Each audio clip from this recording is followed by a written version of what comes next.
അവൻ പോയിട്ട് തിരിച്ചു വരിക എന്ന് വെച്ചാ അതൊരു വരവ് തന്നെയായിരിക്കും. എന്താ പറ്റേ? എന്താ നീ ചെയ്തേ? ഞാൻ മൂത്രം ഒഴിക്കുക. എന്താ കാണാൻ വയ്യേ?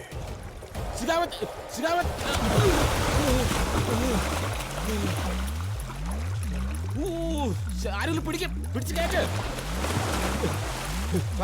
സാറേ കേറുവാ. സാറേ നീ എന്ത് പണിയായി കാണിച്ച പുഷ്പ? നിനക്ക് ഇവിടെ ഒന്ന് മൂത്രമൊഴിക്കാൻ നാണമില്ലടാ. സോറി പറയുമ്പോ എനിക്ക് നാണക്കേടില്ലെങ്കിൽ പിന്നെ മൂത്രം ഒഴിക്കുമ്പോ എന്തിനാ?